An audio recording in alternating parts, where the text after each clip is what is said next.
कि सबसे खतरनाक होता है हमारे सपनों का मर जाना। अगर पाश के लफ्ज़ों को उधार लेके कहें तो हम कहेंगे कि नहीं भई, प्रधानमंत्री भी सही काम कर रहे हैं कि सपने दिखा रहे हैं और भारत के लोग भी सपने देख रहे हैं। लेकिन पाश जिस सपने की बात कर रहे थे, वो सपना कम से कम प्रधानमंत्री वाला सपना तो नहीं है, इसका मुझे पूरा भरोसा है। 47 में भारत में ये हो जाएगा, हम भी मानते हैं। लेकिन ये नहीं मानते कि 47 तक आप ही ये सब करेंगे। हो सकता है कि 47 तक जब ये सब हो जाए तो आप भी देखने के लिए रहें। अगर पास होते तो वो ये जरूर उस कविता में जोड़ते कि देखो, सबसे खतरनाक तो होता है सपनों का मर जाना, लेकिन सपनों को बेचना उसको उससे भी ज्यादा खतरनाक होता है। नमस्कार, मैं हूं संजय शर्मा। आप देख रहे हैं 4 PM न्यूज नेटवर्क। लाल किले का यशस्वी प्रधानमंत्री का भाषण, बड़े बड़े सपने, बड़ी बड़ी बातें, उसके बाद लोगों की क्रिया प्रतिक्रिया, प्रधानमंत्री अच्छा बोले, प्रधानमंत्री खराब बोले, तरह तरह का विश्लेषण आपने भी सुना होगा और आपने भी सोचा होगा। यकीन आता है आपको? मैं अगर आपसे रोज कहूं कि मैं आज शाम को एक वीडियो बोलूंगा जिसमें से एक आपको आज सुनिएगा और 5 साल बाद उसमें से कबूतर निकलेगा, कितने दिन यकीन करेंगे आप मेरी बात पे? 2014 में जो कहा गया वो 2019 में पूरा नहीं हुआ, 2019 में जो कहा गया वो 2024 तक पूरा नहीं हुआ और अब बात हो रही है 2047 तक। लंबी उम्र हो हमारे यशस्वी प्रधानमंत्री जी की, लेकिन आप भी जानते, मैं भी जानता हूं, ना मेरी शायद उम्र 2047 तक रहेगी और ना प्रधानमंत्री जी की रहेगी। तो हम किसको मूर्ख बना रहे हैं? देश की 140 करोड़ की जनता को? किसको ये झूठी कहानी बता रहे हैं? देश की जनता को? और क्या देश की जनता अब इतना भी नहीं समझ सकती कि आप उससे झूठ बोल रहे हैं? आप बहुत अच्छे भाषण देते हैं, टेलीप्रॉम्प्टर लगा के बहुत अच्छा बोलते हैं, लेकिन मेरा दावा है कि शाहरुख खान आपसे भी अच्छा बोल सकते हैं। अगर अच्छा भाषण देना, लच्छेदार भाषण देना अगर पैमाना है, तो शायद शाहरुख खान, अमिताभ बच्चन, सलमान खान, आमिर खान आपसे आगे निकल जाएंगे। देश को जरूरत है सच की। देश के लोगों को जरूरत है 2 वक्त की रोटी को। आप टीवी चैनलों में बताते रहिए कि देश की अर्थव्यवस्था कहां पहुंची है। हकीकत यह है कि गांव-गांव में महंगाई ने लोगों का जीना हराम कर दिया है। आपकी गोदी मीडिया के टीवी चैनलों में देश की तीसरे, चौथे, 5वें नंबर की अर्थव्यवस्था पे चर्चे हो सकते हैं, करोड़ों रुपए खर्च करके आप अखबारों में विज्ञापन छपवा सकते हैं, लेकिन गांव में हकीकत कहीं जुदा है। मैं नहीं जानता कि आपको सच पता नहीं है या फिर आप परेशान हो गए हैं कि ये सच आ गया, लेकिन अपने मुंह से बोले तो बोले क्या? क्यों? क्योंकि अगर बोल दिया कि हाँ हम फेल हो गए, हाँ हम चूक गए, तो शायद जितनी बची कुछ सीटें हैं वो भी ना आए। कभी कभी सही आकलन तो कराइए प्रधानमंत्री जी। ये रिकॉर्ड तो आपको आता होगा ना कि आपने उज्ज्वला योजना के तहत जितने सिलेंडर दिए थे, उसमें से दोबारा कितने सिलेंडर भर पाए? मुझे कोई गांव नहीं मिला अभी तक। मैं भी 2 दिन 3 दिन पहले लौटा हूं, अमेठी में रहा 3 4 दिन तक, उससे पहले सुल्तानपुर गया, उत्तर प्रदेश के अलग अलग जिलों में जा रहा हूं। कोई गांव ऐसा नहीं मिला जहां पे लोग कहें कि हाँ हमें सिलेंडर मिला था और हम भरवाते हैं उसको। सिलेंडर के दाम 2 गुने 3 गुने हो गए, लोगों की सामर्थ्य नहीं है। गांव में भी टमाटर गायब हो गया है। गांव में पेट्रोल डीजल तमाम चीजों में महंगाई बढ़ गई है। लोग कह रहे हैं कि आप 2 वक्त का राशन दे रहे हैं, लेकिन इधर से दे रहे हैं और उधर से ले रहे हैं। आप तीसरे, चौथे, 5वें नंबर की अर्थव्यवस्था उस हालत में बनाएंगे जहां भारत के 80 करोड़ लोगों को 2 वक्त की रोटी नसीब नहीं हो पा रही है, आपको उनको अनाज देना पड़ रहा है। और कब तक आप नेहरू को कोसते रहेंगे, नेहरू की बातें करते रहेंगे? 9 साल बहुत होते हैं। मैंने सोचा कि देश के इन तमाम मुद्दों पर एक ऐसे नौजवान प्रोफेसर से आज बातचीत की जाए जो दिल्ली विश्वविद्यालय में पढ़ाते हैं। पूरे देश में उनकी प्रशंसक हर जगह आपको मिल जाएंगे। इतनी बेबाकी से, इतनी दमदारी से बोलने वाला अब कोई शख्स नजर नहीं आता है।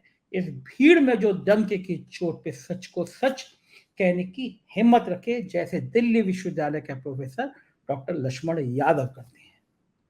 तो मैं लेके चलता हूं लक्ष्मण यादव जी के पास। आपसे अनुरोध करूंगा कि इस वीडियो को पूरा जरूर सुनिएगा। लक्ष्मण यादव जी भारत की असली हकीकत आपके सामने रखने जा रहे हैं। ये लाल किले से रटे रटाए, लिखे लिखाए भाषणों जैसी नहीं है। ये इस मुल्क की बदकिस्मती की वो तस्वीरें हैं जो लक्ष्मण जी ने देश के अलग अलग कोने से देखी थी। चलिए चलते हैं लक्ष्मण जी के पास। स्वागत है लक्ष्मण जी आपका। और मैं आपसे विमर्श इसलिए करना चाहता था कि आप दिल्ली विश्वविद्यालय के वो प्रोफेसर हैं जो छात्रों में चेतना का विकास तो करते करते हैं, साथ ही देश की राजनीतिक सामाजिक जो परिस्थितियां हैं उस पर भी बहुत बारीक से निगाह रखते हैं। आज प्रधानमंत्री जी ने एक बार फिर देश को बहुत सारे सपने दिखाए।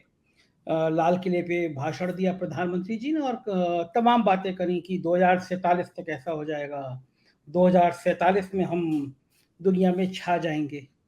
आपको क्या लगता है कि देश एक बार फिर इन सपनों की दुनिया में खो जाएगा? क्योंकि 2014 में प्रधानमंत्री जी ने कहा था कि हर घर पे एक छत होगी, हर व्यक्ति को, क्षमा कीजिएगा, लोगों ने कहा था कि हर व्यक्ति को एक घर होगा, उसके सिर पर छत होगी। लेकिन हम देख रहे हैं कि 2022 का जो वादा था वो 2023 बीत गया लगभग, लेकिन वो छत कहीं दिखी नहीं। अभी भी लोग सड़क पे सोते हैं। 2 करोड़ हर साल में नौकरियां मिलेंगी, 15 लाख रुपए खातों में आ जाएगा। आज फिर लाल किले से ये बड़ी बड़ी बातें हुई हैं। क्या लगता है कि देश कब तक सपनों को बुनता रहेगा? जी शुक्रिया संजय जी। सवाल तो बहुत गंभीर है आपका कि सपनों को कब तक ये देश बुनता रहेगा, उन सपनों पर भरोसा करता रहेगा। मैं साहित्य का विद्यार्थी हूँ तो मुझे ये लगता है कि सपने देखना मतलब बहुत ज़रूरी है। हमारा प्रिय कवि पाश एक लाइन लिखता है अपनी कविता में कि सबसे खतरनाक होता है हमारे सपनों का मर जाना। तो मैं पाश को जब देखता हूँ तो मुझे खुशी होती है कि नहीं भाई, सपने देखना चाहिए। सबसे ज़रूरी बहुत होता है। लक्ष्मण जी, मैं बीच में टोक रहा हूँ, आपने बड़ी अच्छी कविता याद दिला दी। वही थी ना कि मुर्दे का शांति से मर जाना, पुलिस की हाँ, मार मेहनत सबसे मेहनत खतरनाक की नहीं कमी होती। सबसे खतरनाक नहीं होती। सबसे खतरनाक होता है सपनों का मर जाना। बहुत बहुत प्यारी कविता है, बहुत प्यारी कविता है। अगर पाश के लफ्जों को उधार लेके कहें तो हम कहेंगे कि नहीं भाई, प्रधानमंत्री भी सही काम कर रहे हैं कि सपने दिखा रहे हैं और भारत के लोग भी सपने देख रहे हैं। लेकिन पाश जिस सपने की बात कर रहे थे वो सपना कम से कम प्रधानमंत्री वाला सपना तो नहीं है, इसका मुझे पूरा भरोसा है। अगर पाश होते तो वो ये जरूर उस कविता में जोड़ते कि देखो सबसे खतरनाक तो होता है सपनों का मर जाना, लेकिन सपनों को बेचना उसको उससे भी ज्यादा खतरनाक होता है। आप बिना सपना पूरा किए अगर आप केवल सपनों को बेच रहे हैं, और जो काम इस देश के प्रधानमंत्री कर रहे हैं, मैं सुन रहा था वो पूरा भाषण, कई जगह मुझे बहुत निराशा हुई। सामान्य भाषण जहां जहां है, मतलब वो जगह वो है जहां से लाल किले से जब पूरा देश नहीं दुनिया सुन रही होती है। विजन होना चाहिए किसी भी देश के अगुआ के पास। वो विजन है, हमें खुशी है कि ठीक है भाई अब विजन है, 47 में भारत में ये हो जाएगा, हम भी मानते हैं। लेकिन ये नहीं मानते कि 47 तक आप ही ये सब करेंगे। हो सकता है कि 47 तक जब ये सब हो जाए तो आप भी देखने के लिए रहें, कुदरत आपको लंबी उम्र दे, स्वस्थ रहें, सुरक्षित रहें, हम तो कामना करेंगे। इवन मैं तो कह रहा हूं कि मणिपुर जहां जल रहा है ना, वहां के लोगों से भी अगर आप पूछेंगे तो दिल इतना बड़ा है ना एक भारतीय का कि वो भी ये कहेगा कि इस देश के प्रधानमंत्री सकुशल जिंदा रहें। हाँ, जो उन्होंने बीज बोया है उसका फल जरूर देख के जाए। तो एक जो बीज उन्होंने बोया कि वो झूठ को बड़े सलीके से बेच लेते, ये इस देश के प्रधानमंत्री को हुनर पता नहीं कहां से उन्होंने सीखा है। वो झूठ बोल रहा था इतने सलीके से, मैं एतबार नहीं करता तो और क्या करता। तो आपने तो अपने सवाल में ही इसका एक संदर्भ जोड़ दिया है संजय जी कि कुछ वादे कुछ सपने 2014 में भी दिखाए गए थे। और मैं तो कह रहा हूं संजय जी, ऐसा नहीं कि 14 में ही दिखाए गए, अनवरत सपने ही दिखाए जा रहे हैं। हर साल लाल किले के प्राचीर पर कुछ अगर बदलता है तो उनकी पगड़ी का रंग बदलता है, उनका अंदाज वही है, उनकी बातें वही हैं। मुझे याद है कि विश्वनाथ प्रताप सिंह को मैंने देखा था, मैंने सुना है, जो लाल किले के प्राचीर से उन्होंने संबोधन किया। राजीव गांधी को सुना है, तमाम लोगों को, मनमोहन सिंह जी को सुना है, बहुत पीछे न जा करके। इंदिरा गांधी का एक भाषण आपको मिल जाएगा यूट्यूब पर। आप देखेंगे कि वहां से ऐसा लगता है कि प्रधानमंत्री जिस भारत की तस्वीर खींच रहे हैं उसमें बहुत ज्यादा झूठ नहीं है। वो चुनौतियों पर बात करते हैं और उन चुनौतियों से कैसे लड़ेंगे इस पर बात करते हैं। अब आप ऐसा लगेगा, दो तीन चीजें मैं बस कॉमन बस जोड़ दे रहा हूं। पहली चीज कि 14 से लगभग 24 आने वाला है, ऐसा लगता है कि एक ही किस्म की कैसेट बज रही है। वो गाने के शौकीन लोग और जो जो समझते हैं, लय वही है, धुन वही है, ताल वही है, बोल बदल जा रहे हैं। मैं तो कह रहा हूं कि अब बोल भी नहीं बदल रहे। अब उसका उदाहरण एक आपने दे दिया कि भाई आपने तो कहा था 22 तक सबके हर हर सर के ऊपर एक छत होगी, वो नहीं है। मैं उसमें और जोड़ दूं, 2 करोड़ रोजगार भी आपने बोल दिया, 15 लाख रुपए भी लोग सुनते हैं। स्मार्ट सिटी बनाएंगे, स्मार्ट गांव बनाएंगे, आदर्श गांव बनाएंगे। अभी कुछ दिन पहले देश के प्रधानमंत्री ने एक दावा किया कि हर साल अमुक संख्या में आईआईएम खोले गए, आईआईटीज खोले गए, मेडिकल खोले गए। और चंद दिनों बाद संसद में उन्हीं के मंत्री जब जवाब दिए तो दोनों की तुलना करते हुए लोग ये कह रहे हैं कि भाई जितना ये 1 साल में खोल दिया उतना वो 9 साल में नहीं खुला है। लेकिन अफसोस ये है कि इन तमाम झूठों के पकड़ लिए जाने के बाद भी कोई माफी नहीं, कोई उस पे गुरेज नहीं। ऐसा लगता है कि देश के प्रधानमंत्री को कहीं ये भरोसा तो नहीं हो गया कि हम झूठ बोलेंगे और लोग एतबार कर लेंगे, तो वो झूठ बोलते जा रहे हैं। और अगर अब ये इम्तिहान इस देश के प्रधानमंत्री का नहीं है, इस देश की जमहूरियत का है, जनता का है, कि आप क्या अभी भी झूठ पर भरोसा करते हैं, या आपको ये लगता है कि भाई बहुत हुई झूठ की मार, अब की बार फलाने की नहीं सरकार। तो मुझे लगता है कुछ रास्ता निकलेगा, वरना संजय जी मामला बड़ा पेचीदा है। जी लक्ष्मण जी, एक बात मेरी समझ में नहीं आई। कभी आप दिल्ली विश्वविद्यालय के उन नौजवानों के बीच में रहते हैं जो देश का भविष्य है। मैं मानता हूँ दिल्ली के विश्वविद्यालय, जेएनयू, ये एक ऐसे संस्थान है जहाँ पे पूरे देश के नौजवान आते हैं, आप उनको पढ़ाते हैं, उनके साथ रहते हैं। तमाम सपने भी होते हैं, तमाम सवाल भी होते हैं। ये देश के नौजवानों को सामने एक बात सामने आ रही है, उनके सामने प्रस्तुत हो रही है कि देश का एक राज मणिपुर जल रहा है, महीनों से चल रहा है। जो महिलाओं के नग्न वाले फोटो थे, नग्न अवस्था में उनके शरीर के संग छेड़छाड़, और जो भीड़ उनको मॉब लिंचिंग कर रही है, एक तरह की उनकी यातना दे रही है उनको। प्रधानमंत्री क्यों नहीं जा रहे वहां पे? ऐसी कौन सी चीज है तो प्रधानमंत्री की संवेदनाएं नहीं जगा रही है? उनको ये मन में कचोट नहीं रहा है, उनको नींद आ जा रही है कि राजा हैं वो, एक तरह के पूरे देश के भाग्य विधाता हैं। प्रधानमंत्री 140 करोड़ के लोगों का प्रतिनिधित्व करता है, देश की भाग्य तय करता है। नींद कैसे आती होगी कि जब मणिपुर की तस्वीरें सामने आती हैं, बेरहमी से मरते हुए लोग दिखते हैं, महिलाओं से बदसलूकी चलती है। क्या ऐसी कौन सी मन स्थिति होगी लक्ष्मण जी कि प्रधानमंत्री आज तक मणिपुर नहीं गए? संजय जी, बहुत संवेदनशील सवाल आपने किया है, और देश का कोई भी नागरिक जो जिम्मेदार है, सजग है, यही सवाल और इसी इसी संवेदनशीलता से करेगा जैसा आपने किया है। और अगर आप ये सवाल नहीं कर रहे या आपके जहन में ये सवाल नहीं पैदा हो रहा है तो माफ करें, एक बार फिर से जांच लें कि आप केवल सांस ले रहे हैं या वाकई जिंदा है। मनुष्य, इंसानियत, मानवता आधुनिकता का एक मूल्य है। हम एक नया भारत बनाने का ख्वाब जो देख रहे थे, हम आजादी का जश्न मना रहे हैं, उस ख्वाब में ये निहित था कि तमाम मुश्किलें इस मुल्क के सामने हजारों साल से चली आ रही हैं, धर्म के नाम पर, जाति के नाम पर, क्षेत्र के नाम पर, भाषा के नाम पर, गरीबी अमीरी के नाम पर। हम लेकिन नया भारत जब बनाएंगे तो इन खाइयों को कम करेंगे। हम एक ऐसा भारत बनाएंगे कि, और राष्ट्र बनाएंगे। डॉक्टर बी आर अम्बेडकर का एक वाक्य मुझे बहुत मौजू लगता है और आज भी, कि हम, भारत एक राष्ट्र है नहीं, इसे एक राष्ट्र बनना है। उस राष्ट्र के बनने में तमाम सपने थे, हम सपने की बात अभी जो कर रहे थे, एक सपना गांधी ने देखा था, तो एक सपना अंबेडकर ने देखा, एक भगत सिंह ने देखा, तो एक नेहरू ने देखा, एक जो है लोहिया देख रहे थे, तो कोई दूसरी तरफ खान अब्दुल गफ्फार खान देख रहे थे। तो सारे सपने जब मिले ना, तो उससे एक भारत को बनना था। ये जो डॉक्टर अम्बेडकर कह रहे हैं बनना है राष्ट्र को, उस बनने की शर्त, उसका रास्ता बताने वाली किताब थी संविधान। अब डॉक्टर अम्बेडकर ये भी कह रहे थे कि इसको लागू करने वाले ठीक नहीं हुए ना, तो कितना भी अच्छा देश का संविधान हो, उसका कोई मतलब नहीं निकलेगा। संविधान बन गया, देश आजाद हो गया। अब जो साझापन विकसित होना था, उससे एक राष्ट्र बनता, और साझापन राष्ट्र बनता है साझा सुख और साझा दुख से।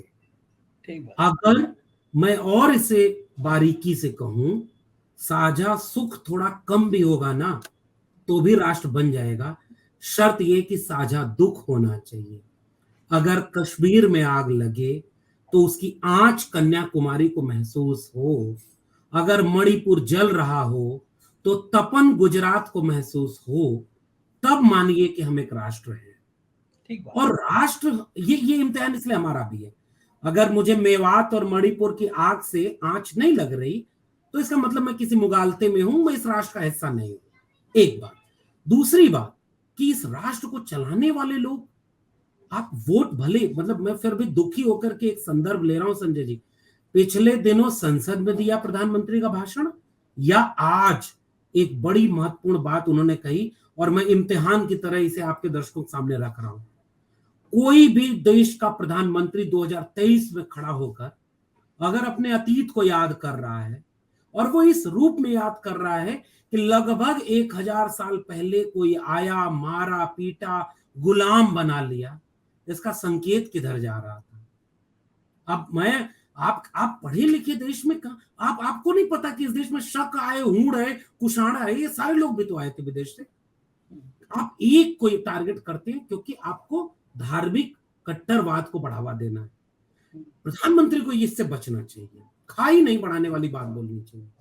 आप एक तो इतिहास गलत पढ़ा रहे हैं, दूसरी बात ये कि आप संदेश ये दे रहे हैं कि कहीं कुछ गड़बड़ हुआ, इसका मतलब चलो उसका बदला लेने के लिए मानसिक रूप से तैयार रहो। इसका मतलब आप खाई बढ़ाना चाह रहे हैं। मणिपुर उस खाई को बढ़ाने का नाम है। कहां गया वो वादा कि नोटबंदी इसलिए की गई कि आतंकवाद खत्म हो जाएगा, कट्टरवाद खत्म हो जाएगा, सब कुछ खत्म हो जाएगा। उसका कोई आंकड़ा आपके सामने तो नहीं आया। जीएसटी का लाभ कितना आया देश को नहीं पता, नोटबंदी का फायदा देश को नहीं पता, आपके कोविड में कितना पैसा आपके अकाउंट में आया उस देश को नहीं पता, सारे कुछ नहीं पता। लेकिन फिर भी चलिए, न्यूनतम शर्त तो ये होती है कि अगर मणिपुर में महिलाएं निवस्त कर करके घुमाई जा रही हो, आप उस पर विपक्ष पर हमला करें। आप मानवीय संवेदना छोड़ दीजिए, विपक्ष नकारा है उसको, इस देश के लोगों ने सबक सिखा दिया है कि वो बहुत कमजोर है, हाशिए पर है। उसको आप कमजोर से क्यों लड़ रहे हैं? आप इस देश के प्रधानमंत्री, अगर उस रात, मैं एक जगह गया था संजय भैया, अगर मैं बताऊं मतलब थोड़ा लंबा हो जाएगा जवाब। मैं छत्तीसगढ़ था विश्व आदिवासी दिवस के दिन 9 अगस्त को, और कई कार्यक्रम थे। मैंने गांव में जाकर के सामान्य आदिवासी परिवारों के आंखों में एक ऐसा गुस्सा देखा है, जो गुस्सा इस देश के लिए ठीक नहीं है। वो आदिवासी परिवार, मैं ओबीसी जाति का हूं, आपकी पहचान अलग होगी। हम लोग मनुष्य होने के नाते तो महसूस कर सकते हैं संजय भैया कि मणिपुर में गलत हो रहा है, मेवात में गलत हो रहा है, हम मनुष्य होने के नाते महसूस। लेकिन जो सीधे अपनी पहचान से जोड़ता है ना, जब उसके मन में कई गुना गुस्सा होता है। और वो आग बबूला है कि हमारे देश के प्रधानमंत्री ने एक लफ्ज नहीं बोला, और अगर संसद में उन्होंने बोला तो औपचारिकता निभाई। और आज भी आप, वो पूछ रहे थे कि उस दिन, जिस दिन महिलाओं की नंगी होकर के घुमाने की तस्वीर आई, उस दिन इस देश को प्रधानमंत्री को नींद आई? हमें नहीं आई। हमें लगा कि मेरी बहन, मेरी मां, मेरी बेटी, मेरे घर की कोई महिला निवस्त घुमाई जा रही है। इसलिए मैं इन सारे संदर्भों को जोड़ करके कह रहा हूं, प्रधानमंत्री होकर के महान होना अलग बात है, मनुष्य होकर के महान होना बुनियादी शर्त है। आप बड़े प्रधानमंत्री हो जाएंगे, आप 300 सीट है, अगली बार 400 जीत जाइए, भाई क्या फर्क पड़ेगा? राजीव गांधी जीत चुके थे। लेकिन अगर आप ये काम नहीं कर पा रहे ना, तो आप दिलों में राज नहीं कर सकते। आप हाँ, कुर्सी पर राज जरूर कर सकते हैं। और ये आपने मणिपुर में साबित कर दिया है कि आप फेल हुए हैं, मनुष्य होने की शर्त पर भी फेल हुए हैं, और प्रधानमंत्री होने की भी शर्त पर फेल हुए हैं कि मणिपुर 3 महीने चलता रहा और आप उसे नहीं रोक पा रहे। जी लक्ष्मण जी, आज सुबह मेरे पास लंदन से एक डॉक्टर साहब का फोन आया। भारतीय मूल के हैं, वहाँ सेटल्ड हैं, बहुत बड़े डॉक्टर हैं वहाँ के। मुझसे उन्होंने सवाल किया कि ये देश को क्या हो रहा है, G20 का सम्मेलन दिल्ली में होने जा रहा है, पूरी दुनिया के लोग आ रहे हैं और पड़ोस के 30 किलोमीटर दूरी पे हिंसक नारे लग रहे हैं, घटना का मूल व्यक्ति महीनों तक गिरफ्तार नहीं हो रहा है।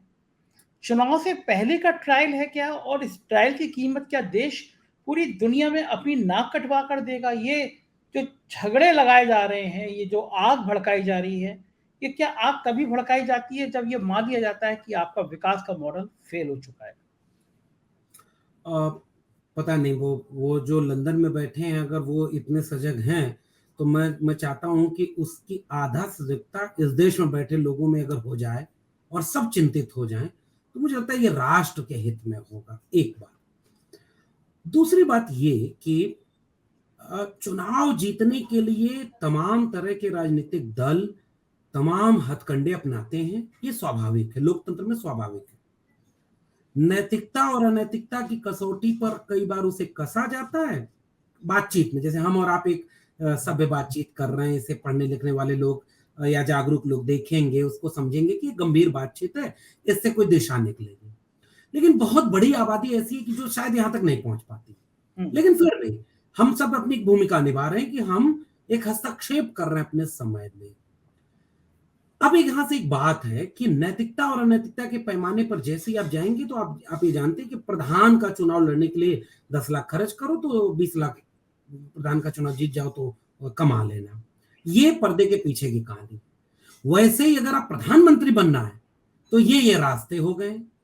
वो सरहदों पर बड़ा तनाव है, क्या कुछ पता तो करो, चुनाव है क्या, राहत इंदौरी तो बहुत आसान शब्दों में बहुत किस्से बयां कर गए हैं ना।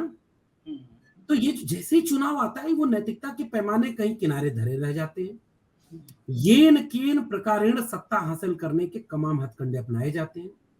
चुनी हुई सरकारों को ईडी से गिरा दो, सीबीआई से गिरा दो, विधायक खरीद लो, ये सब खरीद लो। देश देख रहा है, पता नहीं इस सब पर खामोश है। कई बार ये सब, मतलब आप कल्पना करिए ना कि प्याज पर सरकार गिर जाए, बदल जाए, और टमाटर पर नहीं बदलेगी। ये कैसा देश बनता जा रहा है? एक तो ये बात।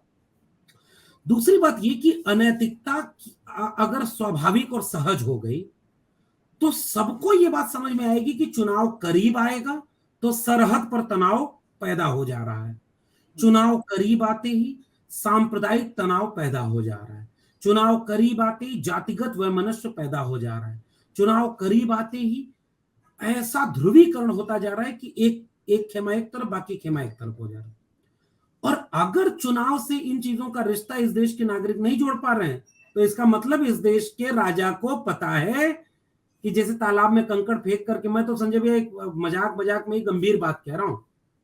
कोविड के समय जब दुनिया कोविड से लड़ रही थी, तो हमारे देश में क्या क्या हो रहा था, इस पर तो बार बार बात करनी चाहिए, और आपके चैनल पर तो लगातार बातें हुई हैं। वो जो कंकड़ फेंक करके तालाब में चेक किया जाता है ना कि कितनी लहर उठती है, तो जो थाली बजवाकर कई बार लगता है कि टेस्ट कर लिया है इस देश के राजा ने कि भाई आप जैसे चुनाव आएगा कुछ भी करो, फर्क नहीं पड़ रहा है क्या। और मैं फिर से पूछ रहा हूं, वो जो आग लगाई जाती है, कभी धर्म के नाम पर, कभी जाति के नाम पर, आपके चूल्हे की आग से बहुत अलग है। आपके चूल्हे की आग मध्यम हो रही है और दंगे की आग चौराहे पर तेज हो रही है। तो ये चूल्हे और चौराहे के बीच फर्क अगर आप नहीं कर पा रहे हैं, भाई आग अगर लगनी है तो चौराहे पर ना लगे, मेरे चूल्हे में लगे, ताकि उससे रोटी सेक कर मेरा पेट भरे। चौराहे पर लगी आग का नेता रोटी सेकेगा जो उसकी कुर्सी पर पहुंचाएगी, और उसमें हम अगर शामिल हैं तो हम राष्ट्र को कमजोर कर रहे हैं। इसलिए उन जो लंदन में जो मान्यवर थे, उनकी चिंता से मैं अपनी चिंता जोड़ करके फिर से कह रहा हूं, नेता अपना काम करेगा कि किसी तरह कुर्सी मिल जाए। जनता को अपना काम करना है कि भैया एक बार पहचानो तो, अगर आपके देश में धर्म के नाम पर यह आग लगाई जा रही है, तो इसका मतलब कि पीछे जो आग आपके रोजगार में लग गई, आपके शिक्षा में लग गई, आपके मैं विश्वविद्यालय में पढ़ाने वाला व्यक्ति हूं और मैं नई शिक्षा नीति का परिणाम बताऊं, कभी फुर्सत में हम लोग बात करेंगे संजय भैया। शिक्षा इतनी महंगी हो गई है ना कि अगर आपको बुनियादी शिक्षा चाहिए तो अब इस देश की बहुसंख्यक आबादी अपने बच्चों को पढ़ा नहीं पाएगी।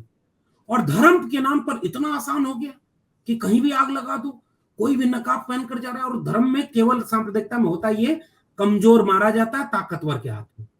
जो जहां ताकतवर होगा वो कमजोर को मारेगा। तो ये चिंता मेरी भी है कि क्या आप अभी भी नहीं समझ पा रहे कि चुनाव करीब आते ही ये सब करवाया जाता है। इतनी सी बात है, अगर आप नहीं समझ पा रहे तो मुबारक हो, आप ऐसा ही राजा डिजर्व करते हैं। जी बिल्कुल। लक्ष्मण जी, एक बात ये सामने आ रही है कि बिहार से शुरू हुई थी बात जाति की जनगणना की, जो उत्तर प्रदेश और हिंदी भाषी राज्यों में खासतौर से फैल गई। तो कुछ अच्छे इंटेलेक्चुअल लोगों ने मुझसे कहा कि सारी लड़ाई 2024 में मंडल बनाम कमंडल की है।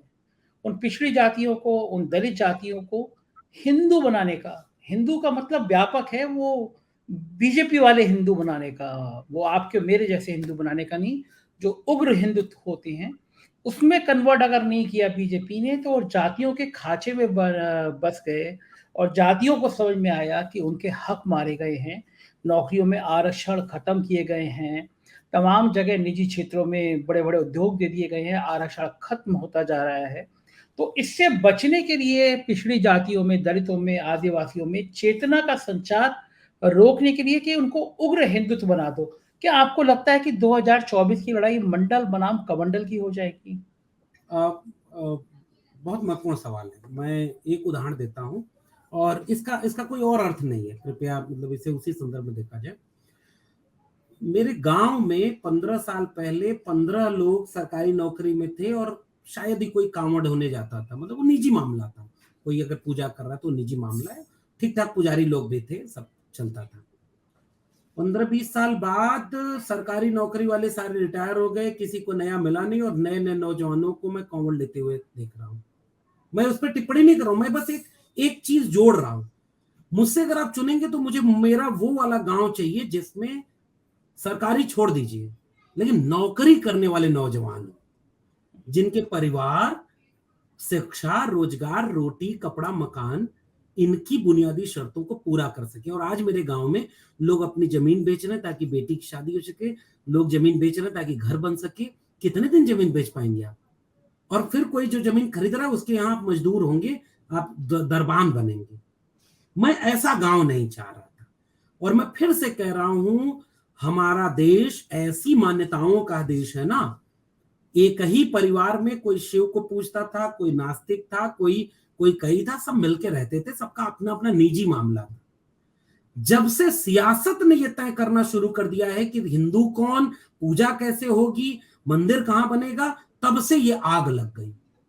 और इसलिए मैं टिप्पणी कर रहा हूं, मंडल आंदोलन की पूरी लड़ाई हिस्सेदारी की लड़ाई। ढेर सारे आस्तिक लोग भी मंडल कमीशन में ये चाहते थे, और ओबीसी को मैं एड्रेस करके कह रहा हूं, वो आस्तिक भी होते थे, वो अच्छे हिंदू भी होते थे। फिर भी धीरे धीरे उनके पुरखों को ये समझ में आ गया कि यार हम इस देश को चलाने में कहां है। मंदिर मेरे घर में है, मुझे नहीं चाहिए। मेरे घर में एक नौकरी चाहिए, मेरे घर में शिक्षा चाहिए, मेरे जमीन का मालिकाना हक चाहिए। और मंडल आंदोलन इससे खड़ा हुआ था। इस देश की आधी से ज्यादा ओबीसी आबादी को यह समझ में आ गया था कि आजादी के लगभग 40 साल बाद भी हम आधी आबादी के लोग 4% भी नहीं है। तो जो जागरूक हमारे पुरखे थे वो अपने हक हुकूक यानी शिक्षा, रोजगार, स्वास्थ्य, जमीन, धन संपत्ति, इसके लिए आंदोलन खड़ा किए। उसी समय कुछ लोग ऐसे थे जो मंडल के खिलाफ कमंडल लेकर निकल गए। और कमंडल लेकर निकलने वालों ने धर्म को सियासत का एक टूल बना दिया। और सियासत जब धर्म के हिस्से में घुसती है तो वो केवल दंगा कराती है। धर्म निजी विषय, धारयते इति धर्म, बहुत सारी चीजें चली। ये एक बाइनरी 1990 के भारत में शुरू हुई और लगातार मजबूत होती गई। अब विरोधाभास और विडंबना ये है कि मंडल कमीशन की रिपोर्ट कहती है कि राष्ट्र निर्माण की हम प्रक्रिया की बात करते हैं।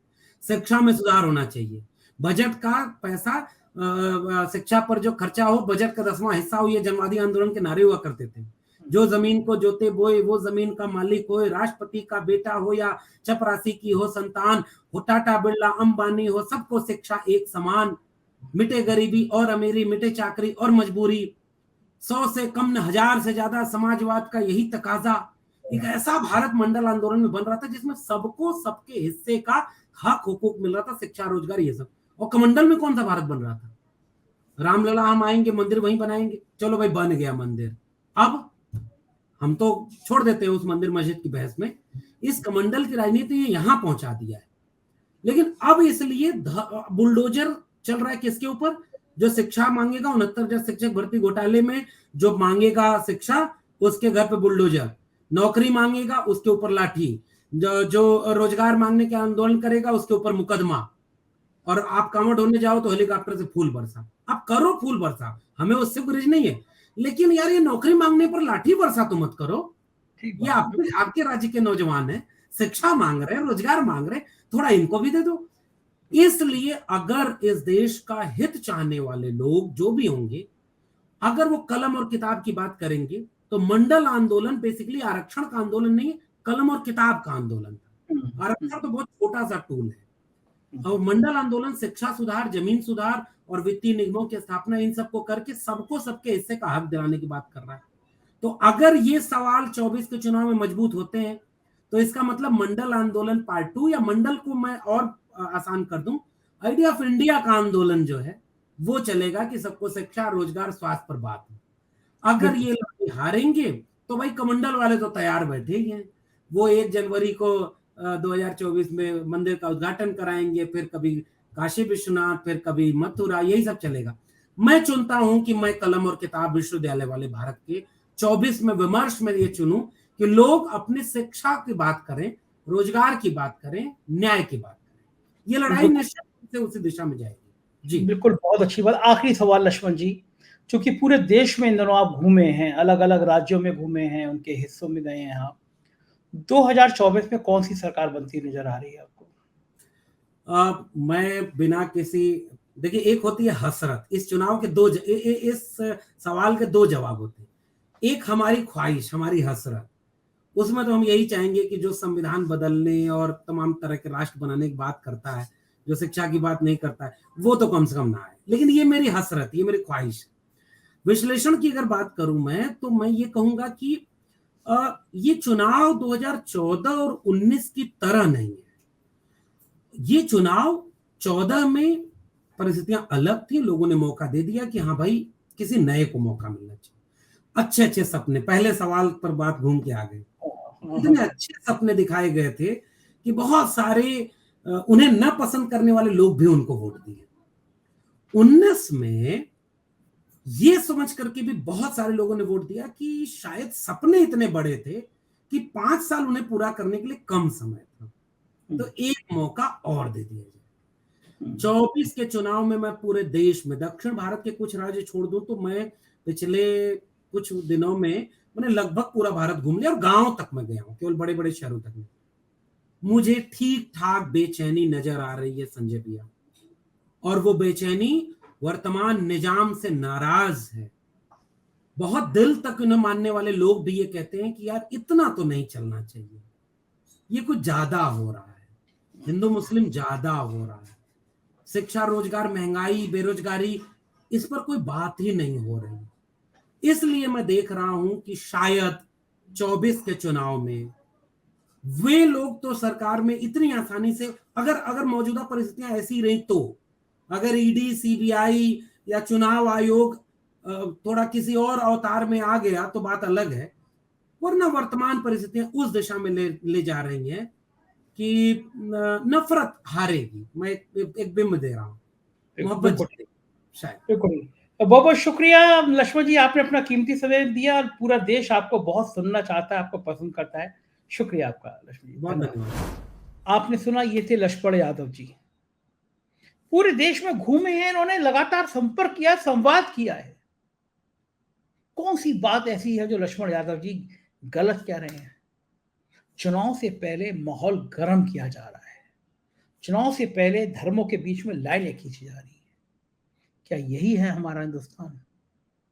मैं आपकी राय का इंतजार करूंगा, कमेंट में जरूर बताइएगा। मैं जानना चाहता हूं कि देश का हिंदुस्तान कौन सा हिंदुस्तान है। शुक्रिया, थैंक यू।